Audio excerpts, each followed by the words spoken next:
નમસ્કાર, spark today ન્યૂઝમાં આપનું સ્વાગત છે। વધુ એક વખત એક દિવસના વિરામ બાદ જ્યારે વરસાદે વડોદરામાં ધમાકેદાર બેટિંગ કરી હતી ને હાલ તો વરસાદે વિરામ લઈ લીધો છે, પરંતુ ઠેર ઠેર પાણી ભરાવાની સમસ્યા આવી છે। ત્યારે વડોદરા શહેરના જે કહી શકાય કે વિહાર ટોકીઝ તરફ જવાનો જે રસ્તો છે, ઝેરતનમ બિલ્ડિંગ પાસેથી જે પ્રકારે જે વિહાર તરફ જવાનો જે રસ્તો છે ત્યાં ઠેર ઠેર પાણી ભરાય છે। અનેક વખત કોર્પોરેશનમાં રજૂઆત કરવા છતાં પણ આ નિકાલ થતો નથી ને વારંવાર આ પ્રકારનું પાણી ભરાવાની સમસ્યા વડોદરા શહેરના આ લોકોને, એના વિસ્તારના લોકોને જે સમસ્યાથી હેરાન પરેશાન થવું પડે છે। ત્યારે સ્થાનિક નગરસેવક બાળુ સુરવે છે, તેમની સાથે પણ વાત કરું। બાળુ કાકા, શું કહેશો? વધુ એક વખત આ પાણી ભરાયા છે, પ્રી મોન્સૂનની કામગીરી ક્યાંક કાગળો પર જ દેખાઈ રહ્યું તેવું દેખાય છે। અમે વારંવાર રજૂઆત કરતા હતા કે પ્રી મોન્સૂનની કામગીરી ફક્ત ને ફક્ત કાગળ પર જ છે।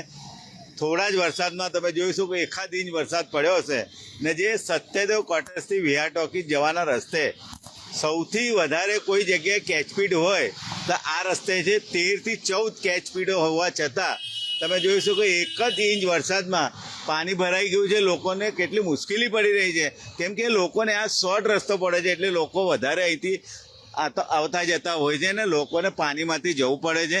અને જ્યારે આ રોડ બનાવ્યો હમણાં થોડા દિવસ પહેલાં, એ રોડવાળાએ જે કામગીરી કરી છે એ ડાંબર પણ દરેક કેચપીટની અંદર પડી ગયું છે અને એના લીધે પાણી જે જતું હતું એ પાણી પણ અટકી ગયું છે। બહુ ધીમે ધીમે પાણી જાય છે, એના લીધે 2-4 કલાક સુધી આવું પાણી ભરેલું હોય છે।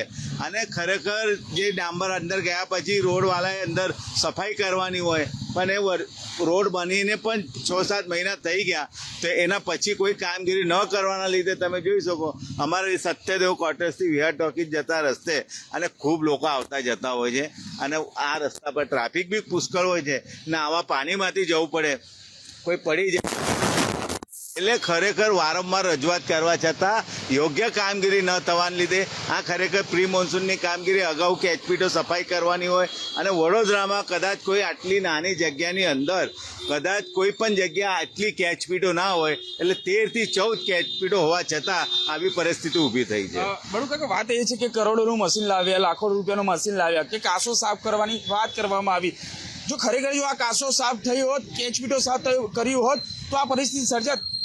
અમે એ જ કહેવા માગીએ છીએ કે જે કેચપીટો છે એની અંદર ડાંબર જે જતું રહ્યું છે, ડાંબરના લીધે પાણી જતું જે અટકી ગયું છે એ સફાઈ નથી કરી। એનો અર્થ એવો થાય છે કે પ્રી મોન્સૂનની કામગીરી કોઈ પણ જાતની આ રસ્તા પર નથી કરી। એનાથી 1 ઇંચ વરસાદમાં આટલું પાણી ભરાઈ જાય એનો અર્થ એવો થાય છે કે કોઈ જાતની પ્રી મોન્સૂનની કામગીરી આ વિસ્તારમાં તો નથી જ કરી એવું દેખાઈ આવે છે। બળુ કાકા, માનો છે કે તંત્ર દાવા પોકળ સાબિત થયા છે, કારણ કે જે પ્રકારે મોટી વાહવાહી કરી હતી કે પ્રી મોન્સૂનની કામગીરી થઈ ગઈ છે, ગમે તેવો વરસાદ આવશે, વડોદરા મહાનગરપાલિકા તંત્ર સાબદું છે અને તમામ પરિસ્થિતિઓમાં લડવા તૈયાર છે। પરંતુ માત્ર આ 2 કલાકનો વરસાદ છે ને એમાં 1 ઇંચનો વરસાદ વડોદરા જળમગ્ન બન્યું છે। આ ક્યાં લઈ જવા બન્યા? સત્તા પર બેઠેલા અને તમામ અધિકારીઓના ભૂલના લીધે વડોદરા શહેરમાં નદીમાં પૂર ના આવતો હોય ને વડોદરા શહેરમાં પૂરની પરિસ્થિતિ ઊભી થાય। અમે અગાઉ પણ અમારા વિસ્તારમાં જે નવી કાસ બનાવવામાં આવેલી 2.5-3 કરોડ રૂપિયા જે લાલબાગથી વિશ્વામિત્રી નદીમાં અને એવી મોટી મોટી વાતો કરતા હતા ઇલેક્શનમાં કે અમે આ મોટી કાસ એ કરી દીધી છે, આ થઈ જશે, આના પછી એક ટીપું પાણી ના ભરાય, પણ તમે જોઈ શકો એ કાસ પણ ફેલ ગઈ છે। અગાઉ પણ એની આગળ પાછી બીજી 1.5 કરોડની કાસ મંજૂર કરી, એનું કામ બી 80% થઈ ગયું, અડધો પૈસા લઈ ગયો। ખરેખર આ બેઓ જે કાસ બનાવી છે, જે ઇજારદાર છે એમને બ્લેકલિસ્ટ કરવા જોઈએ, કેમ કે એમના ભૂલના લીધે અમારા વિસ્તારમાં રાસ્તમ સોસાયટી હોય, બાજુમાં કાશી વિશ્વનાથ સોસાયટી હોય, નવાપુરા વિસ્તારમાં 56 ક્વાર્ટર, લત્તા નંબર 1 ગોધડીયાવાસ, લત્તા નંબર 1-2માં નવાપુરા ખાટકીવાડ, સ્નેહકુંજ સોસાયટી, અંસારી મોહલ્લામાં લોકોના ઘરોમાં 3 દિવસ સુધી 4 ફૂટ પાણી ભરાયેલું રહ્યું અને દરેક વ્યક્તિને તમે જોવા જાઓ ઓછામાં ઓછા 2 થી 3 લોકોને ઓછામાં ઓછું કોઈને પણ 15,000, 20,000, 50,000, લાખ એવો ખર્ચો થયો છે, કેમ કે લોકોનો ફર્નિચર ખરાબ થઈ ગયા, લોકોના ટીવી બગડી ગયા, લોકોના સોફા સેટ પાણીમાં જતા રહ્યા, ફ્રીજને નુકસાન થયું, લોકોને ઘરના સામાનો અને અમારા નવાપુરા વિસ્તારમાં તો પેલા મધ્યમ વર્ગને ગરીબ લોકોના ઘરોમાં તો બધા એમના જે વાસણો હોય એ જતા રહ્યા અંદર, કેમ કે 3 દિવસ સુધી પાણી હતું। એટલે આ તમામ ખર્ચો જે ઇજારદાર જે વરસાદી કાસો બનાવી છે એમને બ્લેકલિસ્ટ કરવા કરવા માટે અમે પત્ર બી લખ્યો છે.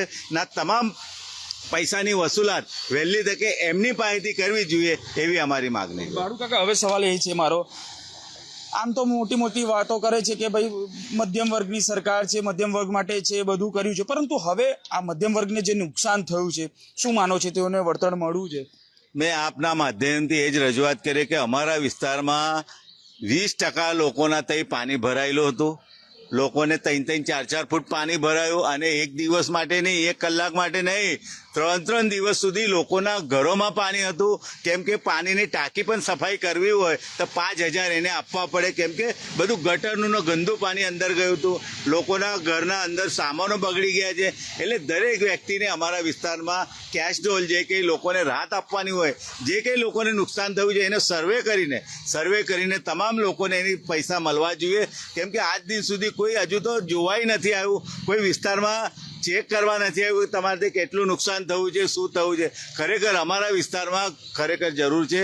લોકો મધ્યમ વર્ગના લોકો રહેતા હોય, લોકોની ઘરનો સામાન, ઘરની ટીવી, ઘરનું ફ્રીજ બગડી જાય તો કેટલી મુશ્કેલી પડતી હોય છે.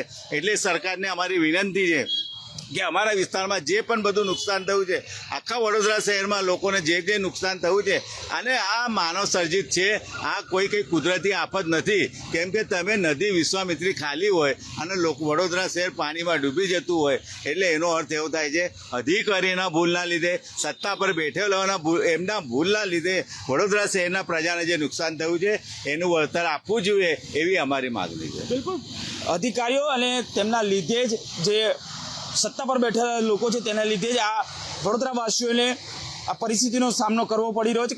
મોટી મોટી બુલબાંગો પુકારી હતી અને તેને લઈને કહેવામાં આવતું હતું કે વડોદરામાં પ્રી મોન્સૂનની કામગીરી થઈ ગઈ છે, પરંતુ જો ખરેખર આ પ્રી મોન્સૂનની કામગીરી થઈ હોત તો આ પરિસ્થિતિ ના સર્જાય. ચલો, પહેલા દિવસે તો આપણે અગાઉ જે વરસાદ પડેલો 24મી તારીખે, તો માની લઈએ કે ભાઈ ધારદાર વરસાદ હતો, ધોધમાર બેટિંગ કરી હતી, 10થી વધુ ઇંચ વરસાદ પડ્યો હતો, પરંતુ આજે તો માત્ર 1 ઇંચ વરસાદ પડ્યો છે. દર્શક મિત્રો, સવાલ અમારો આ જ છે તંત્રને કે આ પ્રકારે બે જ કલાકમાં 1 ઇંચ કરતાં વધુ વરસાદ જો વરસાદમાં પડતો હોય અને ઠેર ઠેર પાણી ભરાતા હોય તો પ્રી મોન્સૂનની કામગીરી પર ક્યાંક સવાલો ઊભા થઈ રહ્યા છે. સાથે જે ઘરોમાં પાણી ભરાયા છે તેઓને વળતર પણ મળવું જોઈએ તેવી કોંગ્રેસ પક્ષના તમામ નેતાઓ સાથે નગરસેવકો કરી રહ્યા છે. ત્યારે હવે જોવાનું રહ્યું કે વડોદરા મહાનગરનું પાલિકાનું તંત્ર ત્યારે તેમનું પેટનું પાણી ક્યારે હલાવે છે. કેમેરામેન ગૌતમ સાથે Surat Solanki, spark today news, Vadodara.